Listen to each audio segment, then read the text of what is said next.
Legislación educativa, principios generales de la gestión docente. Trabajador docente. El trabajador de la educación está regido por el Código de Trabajo, el Estatuto de Servicio Civil, especialmente el título segundo de la carrera docente. También se debe contemplar el Reglamento Interior de Trabajo del Ministerio de Educación Pública, así como lo que establece el Manual Descriptivo de Puestos del Servicio Civil para el puesto específico del educador en cuanto al nombramiento. El principio protector en el trabajo implica tres subprincipios jurídicos. El indubio properario, en caso de duda se debe favorecer al trabajador, esto en el caso de que se siga un procedimiento disciplinario en contra de los docentes.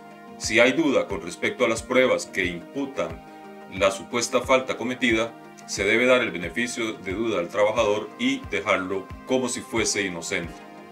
El principio de la norma más beneficiosa establece que cuando hay dos normas jurídicas de igual categoría, de igual peso jurídico, se deberá aplicar la norma que más beneficia al trabajador. En cuanto al principio de la condición más beneficiosa, se refiere a las condiciones de trabajo laborales. Implica que habiendo una situación dentro del ambiente de trabajo que más favorezca al trabajador, se debe optar por esta a favor de él. Régimen disciplinario, Estatuto de Servicio Civil. Artículo 43. Los servidores públicos solo podrán ser removidos de sus puestos si incurren en las causales que determina el artículo 81 del Código de Trabajo y 41, inciso D, de esta ley, o en actos que impliquen infracción grave del presente Estatuto de Servicio Civil, de sus reglamentos o de los reglamentos interiores de trabajo respectivos. Artículo 59 del Estatuto de Servicio Civil. Ningún miembro del personal docente podrá ser sancionado o despedido si no es en los casos y por los procedimientos establecidos en la presente ley, y las faltas en que incurra un educador son de dos clases: graves y leves. Artículo 60. Además de las causales que enumera el artículo 43 de este estatuto, se considera falta grave la violación de las prohibiciones que señala el artículo 58.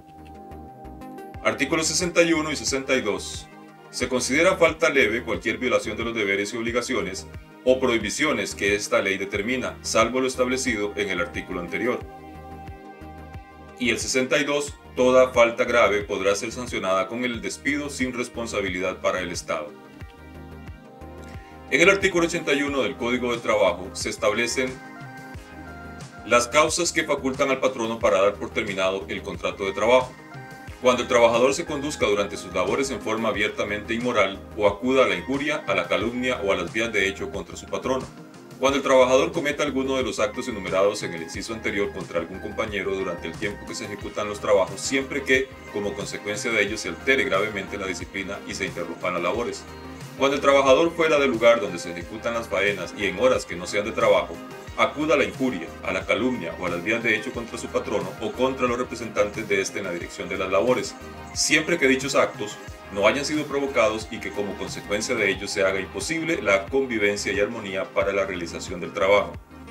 Cuando el trabajador se niegue manifiesta y reiterada a adoptar las medidas preventivas o a seguir los procedimientos indicados para evitar accidentes o enfermedades, o cuando el trabajador se niegue en igual forma a acatar en perjuicio del patrono las normas que éste o su representante en la dirección de los trabajos le indique con claridad para obtener la mayor eficacia y rendimiento en las labores que se está ejecutando. Cuando el trabajador, después de que el patrono lo aperciba por una vez, incurre en las causales previstas en los incisos A, B, C, D y E del artículo 72. Cuando el trabajador, al celebrar el contrato, haya inducido a error al patrono pretendiendo tener cualidades que no tiene, cuya falsedad éste luego compruebe, o ejecutando su trabajo en forma que demuestre claramente su incapacidad en la realización de las labores para las cuales ha sido contratado. Cuando el trabajador sufra prisión por sentencia ejecutoria. Y cuando el trabajador incurre en cualquier otra falta grave a las obligaciones que le imponga el contrato.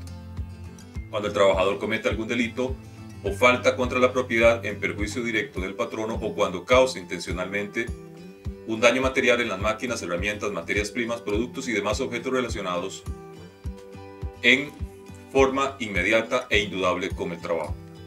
Cuando el trabajador revele los secretos a los que alude el inciso G del artículo 71. Cuando el trabajador comprometa con su imprudencia o descuido absolutamente inexcusable la seguridad del lugar donde se realizan las labores o de las personas que allí se encuentren. Cuando el trabajador deje de asistir al trabajo sin permiso del patrono, sin causa justificada, durante 2 días consecutivos o durante más de 2 días alternos dentro del mismo mes calendario. El artículo 72 indica que queda absolutamente prohibido a los trabajadores abandonar el trabajo en horas de labor sin causa justificada o sin licencia del patrono, hacer durante el trabajo propaganda político-electoral o contraria a las instituciones democráticas del país o ejecutar cualquier acto que signifique coacción de la libertad religiosa que establece la Constitución en vigor, trabajar en estado de embriaguez o bajo cualquier otra condición análoga, usar los útiles y herramientas suministrados por el patrono para objeto distinto de aquel a que están normalmente destinados y portar armas, excepto para los agentes de seguridad que tengan la debida licencia. Estatuto de Servicio Civil. Causales del despido según el Estatuto de Servicio Civil. El artículo 58 indica que además de las restricciones que establecen las leyes para los demás servidores públicos, es prohibido a los educadores ejercer, promover o propiciar actividades contrarias al orden público o al régimen democrático constitucional, realizar actividades de política electoral dentro del plantel o durante sus labores, ejercer cualquier oficio, profesión o comercio que de alguna manera no le permita cumplir con las obligaciones a su cargo o menoscabe su dignidad profesional, recoger y promover contribuciones de cualquier índole que no sean para fines escolares. Si tuviesen este propósito, deben ser autorizados previamente por la autoridad competente del Ministerio de Educación Pública. Concurrir con sus alumnos a actos fuera del plantel o facultar a estos para que lo hagan sin autorización del director del establecimiento. Promover o permitir ataques contra las creencias religiosas o políticas de sus discípulos o las familias de estos. Incurrir en embriaguez habitual, incumplir sin justificación compromisos personales derivados de la permanencia en el lugar donde presten sus servicios o en otros actos que desprestigien su profesión o contrarios a la moral pública. Levantar o proponer sin orden o autorización superior expresa suscripciones entre los alumnos o incitarlos a firmar peticiones o declaraciones que de alguna manera interfieran la buena marcha de la institución y recibir obsequios o dádivas de sus alumnos. En cuanto a la prohibición de ejecutar labores en estado de ebriedad o situaciones análogas, es importante establecer que la Organización Mundial de la Salud indica que la drogadicción y la adicción al alcohol son enfermedades y por lo tanto cuando se determina que una persona está alcoholizada o bajo la influencia de drogas, se le debe dar la oportunidad al trabajador para que en caso de que efectivamente la Caja Costarricense del Seguro Social establezca que se trata de una enfermedad, sea incluido en un programa de desintoxicación y obviamente de mejoramiento de su condición de salud. Si habiéndose cumplido con esto, incurre nuevamente en estado de embriaguez o de uso de drogas, en ese caso sí podría ser despedido. Esto es algo que tenemos que tomar en cuenta. Régimen disciplinario por faltas graves o leves. En el caso de una falta leve, la amonestación le corresponde al director. Estas amonestaciones pueden ser verbales o escritas. También tenemos las de alguna gravedad o graves, que sería elevando el expediente al régimen disciplinario del MEP y se podría dar una suspensión sin goce de salario. Esto lo hace el director del Departamento de Personal del Ministerio de Educación Pública. Finalmente, el despido sin responsabilidad patronal es el que firmaría el ministro de Educación Pública o la ministra.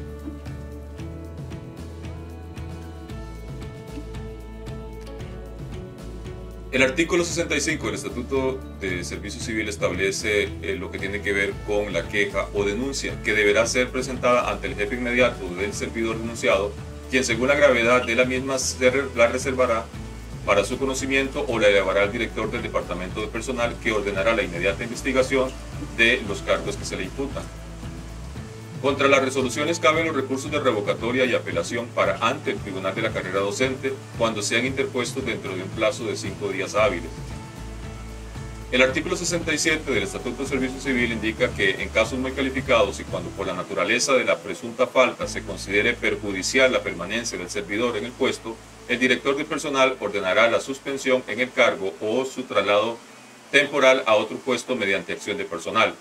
Sería el caso donde se acuse a un funcionario público de abusos deshonestos o algún delito de tipo sexual contra los estudiantes del centro educativo. En este caso, ante la peligrosidad de que se mantenga en su puesto, son reubicados en funciones administrativas alejados de los estudiantes. Artículo 69. Si de la instrucción no resultare mérito, mediante resolución razonada se ordenará el archivo del expediente. En caso contrario, se formulará por escrito los cargos que resultaren, de los cuales le dará traslado al servidor en el término de 10 días, que notificará personalmente o por correo certificado. Dentro del plazo indicado, el servidor deberá presentar por escrito sus descargos y ofrecer las pruebas. Cuando sin justa causa no presentar esas descargas, se enterará que renuncia a ese derecho. Para entender claramente, existen 4 tipos de responsabilidades en el caso de los funcionarios públicos. Hay una responsabilidad laboral, que podría ser que un trabajador pudiese incluso perder el trabajo si comete una falta que implique el despido sin responsabilidad patronal. También esto va equiparado con la responsabilidad administrativa al ser un funcionario público. Igualmente, la consecuencia más grave de tener responsabilidad administrativa por realizar su función contrario a la ley sería también el despido sin responsabilidad patronal. Luego tenemos una responsabilidad judicial, que en el caso de ser un delito penal podría llevar a una persona incluso a la cárcel, y hay una responsabilidad civil, que podría hacerse que un funcionario que comete una falta o un delito tenga que resarcir los daños y perjuicios causados a terceras personas de buena fe. El Estatuto del Servicio Civil, en su artículo 57, establece que son deberes del personal docente cumplir las leyes y reglamentos, sustentar y propulsar los principios de la democracia, dignidad profesional, su devoción al trabajo docente y su celo en la defensa de los intereses de la enseñanza, permanecer en su cargo durante todo el curso lectivo, administrar personalmente los contenidos de la educación, atender a los educandos con igual solicitud, preocupándose por superar sus diferencias individuales y aprovechar toda ocasión para inculcar en ellos los principios de la moral, inspirarles el sentimiento del deber y el amor a la patria, el conocimiento de la tradición y las instituciones nacionales, los derechos, garantías y deberes que establece la Constitución política y el respeto a esos valores. Formación de la personalidad del educando que lo capacite para vivir conforme a los valores superiores del ser humano y de la sociedad. Asistir puntualmente a las actividades inherentes a su cargo, comunicar de las ausencias a los alumnos y las calificaciones obtenidas por estos, dar por escrito al superior inmediato en caso de pensión o renuncia, ampliar su cultura y acrecentar su capacidad pedagógica por medio de los cursos y actividades de mejoramiento profesional que promueve el Ministerio de Educación Pública, observar dentro y fuera del plantel una conducta acorde con los principios de la moral y las buenas costumbres. Deberes laborales y administrativos del docente.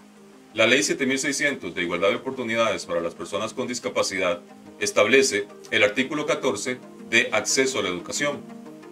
El Estado garantizará el acceso oportuno a la educación de las personas independientemente de su discapacidad desde la estimulación temprana hasta la educación superior. Esta disposición incluye tanto la educación pública como la privada en todas las modalidades del sistema educativo nacional. En esta ley vamos a encontrar una serie de deberes que tiene que cumplir el personal docente para brindar el servicio de educación con equidad y justicia a las personas que tengan algún grado de discapacidad. El artículo 49 del Código de la Niñez y la Adolescencia, por otra parte, establece el deber de los funcionarios públicos y, en este caso, de los docentes y el director, de presentar denuncia de maltrato o abuso. El artículo 49 efectivamente establece que los directores y el personal encargado de los centros de salud, públicos o privados, a donde se lleven personas menores de edad para atenderlas, estarán obligados a denunciar ante el Ministerio Público cualquier sospecha razonable de maltrato o abuso cometido contra ellas. Igual obligación tendrán las autoridades y el personal de centros educativos, guarderías o cualquier otro sitio en donde permanezcan, se atiendan o se preste algún servicio a estas personas.